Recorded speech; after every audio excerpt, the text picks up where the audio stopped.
কাৰণ দুৰ্গা বুলি কওঁতে পৰম বৈষ্ণৱী বুলি কোৱা হৈছে। সৃষ্টি নিৰ্মাণৰ প্ৰাকমুহূৰ্তত কাক প্ৰথমতে জাগ্ৰত কৰিছে? দেৱী দুৰ্গাক। বৈষ্ণৱ মাৰ্গত দুৰ্গাৰ পৃথক উপাসনা নাই, কিন্তু মাতৃৰূপত,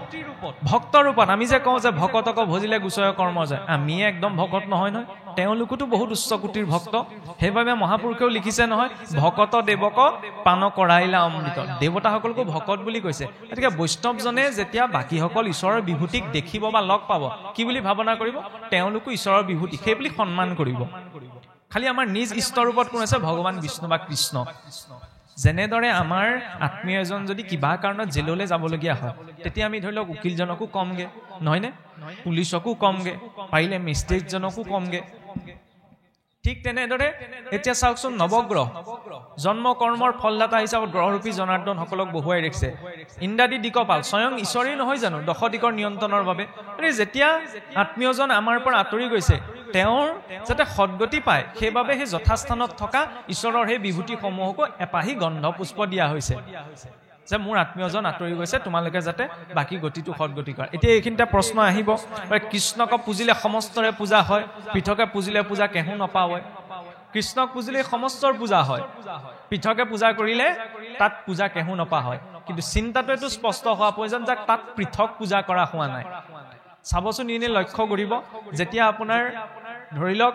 দিকপালৰ অৰ্থই হওক বা নৱগ্ৰহৰ অৰ্থই হওক, পুৰোহিতজনেও বা শ্ৰাদ্ধকৰ্তাজনেও যেতিয়া নৈবেদ্য অৰ্পণ কৰে, কি বুলি কয় বাৰু? বিষ্ণু দৈৱতাই চুপকৰ নৈবেদ্যাই নব। পোনপ্ৰথম কাক অৰ্পণ কৰে? বিষ্ণুক অৰ্পণ কৰে, তাৰ পিছতহে বাকীসকলক। গতিকে তাত আনদেৱৰ প্ৰসাদ বুলি থাকিলে কিটো? একো নাই। গতিকে এইটো ভুল নলে আনিব নালাগে। শ্ৰাদ্ধকৰ্তাজনে অন্তত 63 বাৰ ভগৱান বিষ্ণুৰ নাম সেইখিনি সময়ত উচ্চাৰণ কৰে। যিজনে নাই কৰা, সেৱাটোহে কৰিলেহি। মইতো ক'বলৈ বিচৰা নাই যে কোনোবাই ধৰি লওক নাম প্ৰসংগ কৰিও পিতৃকৰ্ম কৰিছে, সেইটো আমি ভুল বুলি দেখুৱাবলৈ যোৱা নাই। কিন্তু অন্তত ধৰি লওক সপিণ্ডিলৈকে বা দশাহলৈকে শ্ৰাদ্ধাদি কৰ্ম আচৰণ কৰাটো যদি বেদৰ কৰ্মক মানে, তেতিয়াহ'লে কৰাটো প্ৰয়োজন। কাৰণ আমাৰ মূল শ্ৰুতিস্মৃতি কৰ বিধান? শ্ৰুতিস্মৃতি মম আজ্ঞা য় উলংঘ প্ৰৱৰ্ততে আজ্ঞা চেদি মম দ্ৰোহী মদ ভক্ত ন বৈষ্ণৱ। শ্ৰুতিস্মৃতিৰ বিধান স্বয়ং বিষ্ণুৰ আজ্ঞা, ইয়াক উলংঘা কৰি প্ৰৱৰ্তন কৰাজন কেতিয়াও বৈষ্ণৱ ভক্ত হ'ব নোৱাৰে। আমি সেই বিধান মতে চলিছো, নহয়নে? ৰজা পৰীক্ষিতেও 7 দিন 7 ৰাতি ভাগৱত শুনি মুক্তি পোৱাৰ পাছতো পুত্ৰই কিন্তু দায়িত্ব বুজি পিতৃকৰ্ম কৰিছিল। অৰ্জুনৰ যদুবংশ ধ্বংস হোৱাৰ পাছতো অৰ্জুনে তেওঁলোকৰ অৰ্থে পিতৃকৰ্ম আচৰণ কৰিছিল। কিয়? লোকশিক্ষাৰ্থে। প্ৰভু নৃসিংহৰ হাততে কক্ষিপুৰে গতি পোৱাৰ পাছতো ভক্ত প্ৰহ্লাদে কি কৰিছিল? যথাবিহিত পিতৃকৰ্ম কৰিছিল। কাৰণ লোকশিক্ষাৰ্থে, যাতে এইটো ভুল বুজাবুজি নহয় যে এতিয়া গতি পালে কাৰণে আৰু মই সকলো এৰি দিম। এইখিনি কৰ্ম কোনে এৰিব পাৰে? যিজন বিৰক্ত। সেইবাবে মহাপুৰুষে ঘোষাত লিখিছে যে অবিৰক্ত ভকতৰ বেদ লংঘিবাৰ দুখ জানিবাহা ইহাক নিশ্চয়, পৰম বিৰক্ত যিটো কৃষ্ণৰ ভকত ভৈল তাৰ আৰু নাহিকে নিৰ্ণয়। যিজন বিৰক্ত, বিৰক্তৰ লক্ষণ কি? যি পুত্ৰ উপজিলে আনন্দ নকৰে, পুত্ৰ মৰি গলে যি দুখ নকৰে, সংসাৰৰ পোৱা নোপোৱাৰ প্ৰতি যাৰ কোনো ধৰণৰ আসক্তি নাই, সেইজন বিৰক্ত। আমিতো সেইজন বিৰক্ত হ'ব পৰা নাই। সেইকাৰণে আমাৰ দায়িত্ব যে বেদ বিহিত শাস্ত্ৰ বিহিত সকলো কৰ্ম আচৰণ আমি কৰোঁ। শাস্ত্ৰইটো ইমান উদাৰতা দেখুৱাইছে যে পিতৃকৰ্মৰ দিনা যদি পুত্ৰ সামৰ্থ্যৱান নহয় শ্ৰাদ্ধাদি কৰ্ম কৰাৰ বাবে, সংকল্পটো পাঠ কৰি যদি গাইজনীকো ঘাঁহ কেইডাল দিয়েগৈ, তেতিয়া সেয়াও বোলে পিতৃকৰ্ম হয়। তাকো যদি কৰিবলৈ সামৰ্থ্যৱান নহয়, পুত্ৰই নিৰ্জন স্থানলৈ গৈ যদি হাতত সামান্য জল অকণমান অৰ্পণ লৈ সংকল্প পাঠ কৰি যদি পিতৃগণৰ অৰ্থে অৰ্পণ কৰে, তাতো বোলে সেই পিতৃগণ যদি সেই গুচি যোৱান যদি পক্ষীকুলত আছে, তেতিয়া বোলে ফল ৰূপত, মনুষ্যকুলত থাকিলে ধন ৰূপত, সৰ্পকুলত থাকিলে বায়ু ৰূপত, দেৱকুলত থাকিলে সুম্ৰক ৰূপত প্ৰাপ্ত কৰে। এটা কথা ঠিক যে ঐতে পুত্ৰে হৰি ভকতি কৰন্তে স্বৰ্গলোকে যাই লৰি। বোলে ইয়াত যদি ভক্তজন পুত্ৰ যদি হৰিভক্ত হয়, তেতিয়া বোলে নৰকগামী কোনোবা যদি বংশত আছে, তেতিয়া সেই সকলো বোলে ঊৰ্ধ্বগামী হয়, সদ্গতি প্ৰাপ্ত কৰে। কিন্তু আপুনি মই নিজকেতো ইমান পৰম ভক্ত বুলি ক'ব নোৱাৰো যে মই ইয়াত ভকতি কৰিলো বুলিয়ে মই শাস্ত্ৰবিহিত একো কৰ্ম নকৰিলেও মোৰ বংশত যদি কোনোবা অধোগতি হৈ আছে, তেওঁলোকৰ সদ্গতি হৈ যাব, হয়নে? আৰু আমি এইটো ক'ব নোৱাৰো যে আমাৰ পৰা যদি আত্মীয় স্বজন গুচি গৈছে যে আমি পোনপ্ৰথমতে এইটো চিলমোহৰ বাৰী মাৰি দিব নোৱাৰো যে চিধাই তেওঁ বৈকুণ্ঠলৈ গৈছে। আমাৰ পুত্ৰৰ ৰূপত যিটো দায়িত্ব আমি সেইটো পালন কৰিব লাগিব। শাস্ত্ৰ ইমান উদাৰ দৰ্শন আমাক দেখুৱাই দিছে। কথা প্ৰসংগখিনি ইমান টানি কেলে অনা হৈছে? কাৰণ এইবিলাক কৰ্মৰ প্ৰতি আজিৰ বহু সমাজত ভুল ধাৰণা আছে। কেলে কৰিব লাগে নালাগে, তাততো ভুল আচৰণ কৰা হয় আপোনাৰ তাত অন্য দেৱী দেৱৰ পূজা সেৱা কৰা হয় অন্য দেৱী দেৱ নহয় নহয় তাত আন দেৱী দেৱ বুলি কৈছে লক্ষ্মী কেনেকৈ আন হ'ব নিজৰ পত্নীয়ে নহয় জানো এতিয়া গৃহস্থী লোকজনে যদি নিজৰ পত্নীকে আন বুলি ভাবি ল'বলৈ হয় তেতিয়াহ'লে সেইখন বাৰু থাকিবনে আশ্ৰম কিন্তু এটা কথাৰ লগতে এইটোতো কোৱা হৈছে বোলে অধৰ্ম কৰিলে বোলে ঈশ্বৰৰ দুহি নহয় আন দেৱ পূজে যিটো সেহি মূৰত দুহি ইয়াৰ তাৎপৰ্যটো কেনেকে এতিয়া ঘৰখনৰ মূল মানুহ আপুনি আপোনাৰ লগত মোৰ ভাল সম্পৰ্ক এটা আছে নহয়নে কিবা এটা বস্তু প্ৰয়োজন হ'ল মই আপোনাক নিবিচাৰি আপোনাৰ ল'ৰাটোক যদি বিচাৰো আপুনি গম নোপোৱাকে তেতিয়া আপুনি ভাবিবনে তেওঁ মোৰ লগত ইমান ভাল তেওঁ মোক নুখুজিলে কেলে মই নিদিলোহেঁতেন নে মোৰ ল'ৰাটোকনো খুজিব লাগে এই ভাৱত ঈশ্বৰে অকণ বেয়া পায় কিন্তু এইটো নহয় কাৰণ আমাৰ বৈদিক মাৰ্গটোত খোলা কথা 5টা উপাসনাৰ মাৰ্গ আছে শাক্তসকলে দেৱীক উপাসনা কৰে শৈৱসকলে মহাদেৱক ঈশ্বৰ ৰূপত উপাসনা কৰে নহয়নে সৌৰসকলে সূৰ্যক উপাসনা কৰে আৰু গাণপত্যসকলে গণপতিক বৈষ্ণৱসকলে আমি বৈষ্ণৱ বিষ্ণুক উপাসনা কৰোঁ আগতেওতো আছিল তেতিয়াতো ইমান হুলস্থুল নাছিল আজিকালি কিয় ইমান হুলস্থুল কাৰণ আমি ভাবি থাকোঁ কি মোৰটোৱে শ্ৰেষ্ঠ মোৰটোৱে চবে ল'ব লাগিব এইটো নহয় সকলোৰে দৃষ্টিকোণবিলাক বেলেগ বেলেগ কাৰো উপাসনা পদ্ধতিক নিন্দা কৰিব নালাগে যিজন ব্যক্তিয়ে যেনেদৰে পাইছে তেওঁ তেনেকৈয়ে আগবাঢ়ক ভাগৱত ধৰ্মৰ প্ৰথম লক্ষণেই হৈছে কি পৰৰ ধৰ্মক নিহিংসি বা কদাচিত কোনোবাই মানিব বিচৰা নালাগে তেওঁ তেনেকৈ থাকক খালি নিন্দা হ'ব নালাগে শুইবা শান্তচিত্ত সৰ্বধৰ্মত বৎসল সকলো ধৰ্মৰ প্ৰতি বৎসলতাৰ ভাৱ আনৰ পৰা কি শিকিব পাৰোঁ এইটোহে বৈষ্ণৱৰ ভাৱ হ'ব লাগে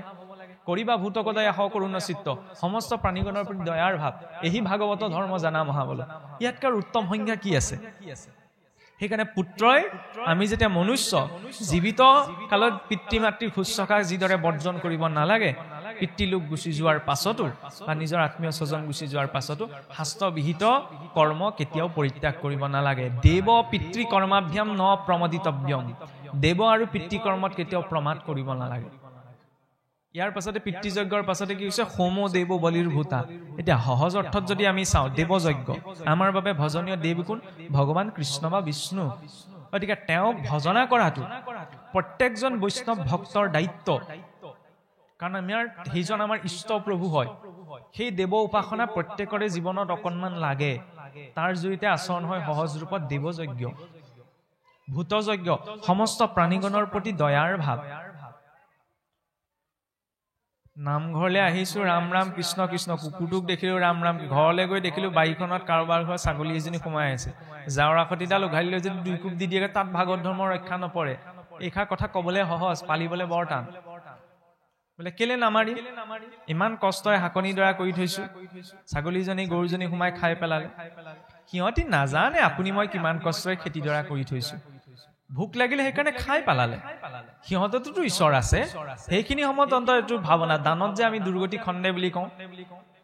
সেয়াও দান বুলি ভাবিব নোৱাৰোনে মই নিজৰ ঘৰখনৰ কাৰণে হাকনি দৰা কৰে তাৰ জৰিয়তে অন্য ইতৰ পানী এটাৰো অকণমান কল্যাণ হ'ল নহয়নে সেইখিনি সময়ত ধৈৰ্যটো লাগিব যে নহয় আমি কেনিবা গ'লে আকৌ লগতে পলিথিন এটাও লৈ যাওঁ নহয় নিজেও খাম কিবা এটা লৈ আনিম গৰু ছাগলী আকৌ নিনিয়ে নহয় গতিকে সেইখিনি সময়ত যেতিয়া আমি ধৈৰ্য ধৰি পেলাই নিজকে ৰাখিব পাৰিম তাৰ জৰিয়তে ভাগৱত ধৰ্ম আমাৰ জৰিয়তে আচৰণ কৰা সম্ভৱ হ'ব ইয়াৰ পাছতে কি ক'লে নিৰ্যজ্ঞ অতিথি পূজন গুৰুৱে সেইকাৰণে শৰণ দিওঁতেই কয় বোলে অতিথিক কেতিয়াও বিমুখে পঠাব নাপায় অতিথি বিমুখে গ'লে বোলে গৃহস্থৰ পুণ্যখিনি অতিথিয়ে লৈ যায় আৰু অতিথিৰ পাপখিনি গৃহস্থক দি থৈ যায় ইয়াৰ দৰ্শনটো কি এটা সময় আছিল অতিথি আহিছে বুলি খোৱাৰ আগত আপোনাৰ কি কোৱা হয় আগৰ বোলে গৃহিণীসকলে দুৱাৰ মুখলৈ ওলাই চাই কোনোবা অতিথি আহিছে নেকি নহয়নে এতিয়া এনেকুৱা এটা সময় আহিল খোৱাৰ সময়ত আমি দৰ্জা খিৰিকিবোৰ মাৰি লওঁ খোৱা সময়ত কোনোবা ওলালেহি আমি কওঁ এইটো খোৱা সময়তে ওলালেহি আৰু চাওকচোন বেছি দিনৰ গেপ নাই 50-60 বছৰৰ মাত্ৰ গেপ তেতিয়াৰ মানুহে কি ভাবিছিল আৰু এতিয়া আমি কি ভাবো গতিকে গৃহস্থী ৰূপত এইটো দায়িত্ব যে আমি অতিথি ৰূপত যিয়েই নাহক সামৰ্থ্য অনুসৰি তেওঁ শুশ্ৰূষা কৰাটো ইয়াৰ জৰিয়তে ধৰ্ম আচৰণ হয় এতিয়া ইয়াত এই কথাখিনিত হিন্দু খ্ৰীষ্টান মুছলিম বা অন্য কিবা কিবি বুলি কোনো কথা নাই এইখিনি লৌকিক আচৰণ সেইবাবে মহাৰাজ পৰীক্ষিতে তেতিয়াই কলি দিছিল যাৰ বোলে 5 প্ৰকাৰ আচৰণ নাই তাৰ পাছস্থানত থাকিবি ইয়াৰ পাছত ক'ত দিলেগৈ কলিয়ে কৈছিল নহয় মহাৰাজ মোৰ 16জনীয়া পৰিয়াল কাম ক্ৰোধ লোভ মোহ মন মাচৰ্য ঈৰ্ষা অসূয়া পৰনিন্দা পৰচৰ্চা 16টা বেয়া গুণেৰে গঠিত কলিৰ পৰিয়ালটো এতিয়া এইকেইটা স্থানতে মোৰ নুজুৰেগে সেইকাৰণে নাৰায়ণ দাস ঠাকুৰে এটা বৰ সুন্দৰ যোজনা এটা লিখিছিল বোলে কুকুৰে পাতিলে বিয়া বাঘৰ জীয়ৰী বোলে দেখিয়া ভালুক গইলা ঘৰ বাৰী এৰি কুকুৰে বোলে বাঘৰ জীয়েকক বিয়া পতা দেখি ভালুকে বোলে ঘৰ বাৰী এৰি পলাল কুকুৰ বুলি কাক কৈছে জীৱটো কুকুৰৰ লক্ষণ কি আৰু মাৰিলেও সি উচিষ্ট পেলোৱা স্থানলৈ যাবই উচিষ্ট মানে বুজি পাইছে চোৱা পেলোৱা স্থান য'ত আমি অৱশিষ্টখিনি নিক্ষেপ কৰোঁ হয়নে এই জীৱই 84 লক্ষ জুনি পাৰ কৰি একেখিনি ভোগতে আছে আজিও যদি সেইখিনি ভোগৰ নিমিত্তেই জীৱনটো ধৰি আছে তেতিয়াহ'লে এই জীৱক কুকুৰৰ লগত তুলনা কৰিছে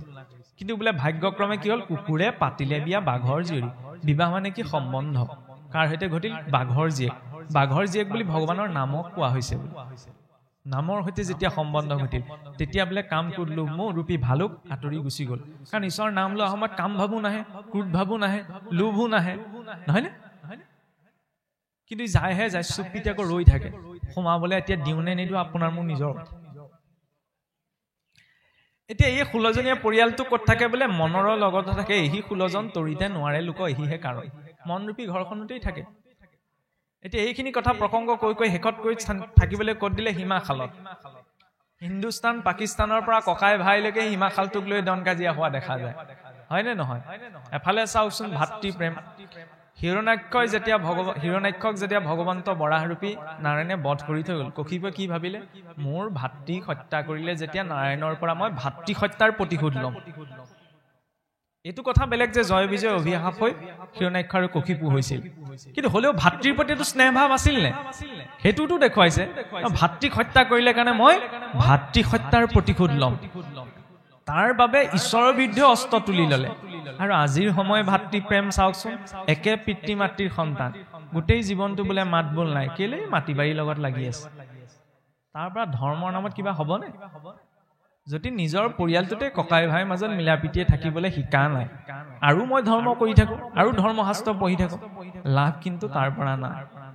ভাগৱতে একেবাৰে মৌলিক কথাখিনি আমাক দেখুৱাই জীৱনটো পৰিপক্ক কৰাব বিচাৰিছে বোলে কেলে নকৰিম সেইটোৱে বোলে মোৰ একদম ভেটি ঠেলি একদম ঘৰত লগালেহি তাৰ বিৰুদ্ধে মই একো নমাতাটোৱে মনে মনে থকাটোৱে ধৰ্ম নি এইবিলাক চব বোলে ভাষণতহে ভাল লাগে আচল বোলে পালেহে গম পাবা ঠেলিবলৈ দিয়কচোন কিমান ভেটি ঠেলিব ঈশ্বৰক দি দিয়ক ঈশ্বৰে তেওঁ বংশ ঠেলি দিব মানুহৰ বিচাৰটো সহজে তেওঁৰ বিচাৰটো কিন্তু বহুত কপকপীয়া হয় সেই বিশ্বাসটো ভক্তি মাৰ্গত প্ৰয়োজন শেষত ক'ত দিলেগৈ সোণত নহয়নে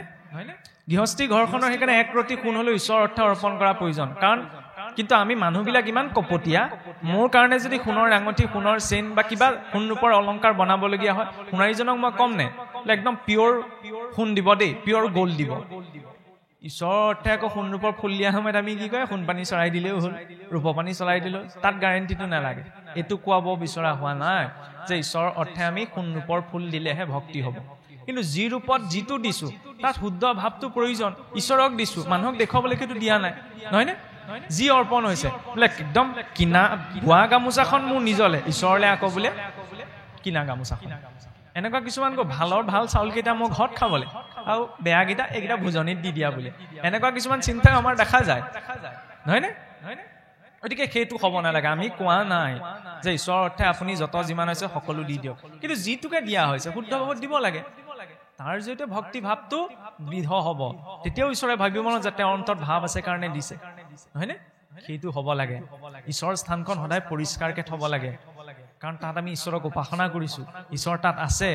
নিজৰ শোৱা ৰুমটোৱে লাগিলে লেতেৰাকৈ থাকক কিন্তু ঈশ্বৰৰ স্থান কেতিয়াও অপৰিষ্কাৰকৈ থ'ব নালাগে কাৰণ তাত জগতৰ ঈশ্বৰ বহিছে সেই স্থান তেতিয়াহ'লে কিমান আজি যদি আপোনালোকৰ এইখন স্থানলৈ যদি মুখ্যমন্ত্ৰী আহে তেতিয়া কিমান কপকপীয়া হৈ যাব ব্যৱস্থা